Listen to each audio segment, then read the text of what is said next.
ഓം ശ്രീ സായിരാം. ജോഗറാവു ഭഗവാൻ കർമ്മയോഗി എന്ന് വിശേഷിപ്പിക്കാറുള്ള മഹാത്മാവ്. ഒരു ദിവസം ജോഗറാവു ഭഗവാനൊപ്പം ആഹാരം കഴിക്കാനായി ഹാളിലെത്തി. സ്വാമി പറഞ്ഞു, ജോഗറാവു, നീ ഇപ്പോൾ തന്നെ വൈകിയിരിക്കുന്നു, വേഗം വീട്ടിലേക്ക് ചെല്ലൂ. ജോഗറാവിന് വിഷമം തോന്നി. കാരണം എന്നും ഭഗവത് സാമീപ്യത്തിലാണ് ആഹാരം കഴിക്കാറുള്ളത്. ഇന്നത് നിഷേധിക്കപ്പെട്ടല്ലോ. അദ്ദേഹം വിഷമത്തോടെ തിരിച്ചു നടന്നു. ആശ്രമത്തിലെ ഒരു സുഹൃത്തിനെ കണ്ടു. അദ്ദേഹം കാപ്പി കുടിക്കാനായി അദ്ദേഹത്തിൻ്റെ മുറിയിലേക്ക് ക്ഷണിച്ചു. അങ്ങനെ കാപ്പി ഉണ്ടാക്കി കൊടുത്തു. അതിനിടയിൽ ജോഗറാവുവിന് അദ്ദേഹത്തിൻ്റെ വീട്ടിൽ നിന്നും ഒരു ഫോൺ കോൾ വന്നു. ഭാര്യയ്ക്ക് സുഖമില്ല, വേഗം വരണം. ജോഗറാവു തിടുക്കത്തിൽ വീട്ടിലെത്തി. അവിടെ ചെന്നപ്പോൾ കണ്ട കാഴ്ച, ഭഗവാൻ വീട്ടിൽ നിൽക്കുന്നു. ഭാര്യയുടെ ശരീരത്തിൽ പുതുപ്പിക്കാനായി മനോഹരമായൊരു പട്ടുസാരിയും തൃക്കരത്തിലുണ്ട്.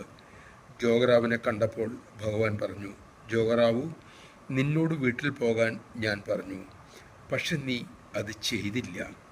ജയ് സായിരാം. ഭഗവാന്റെ വാക്കുകൾ അതേപടി അനുസരിക്കുക, അതാണ് ഉത്തമം. കാരണം അവിടുന്ന് ത്രികാലജ്ഞനാണ്. സ്വാമിയുടെ ഉപദേശങ്ങളെ ചോദ്യം ചെയ്യാതെ അനുസരിക്കാനുള്ള പാകതയും പക്വതയും ഭഗവാൻ തന്നെ നമുക്കേകട്ടെ.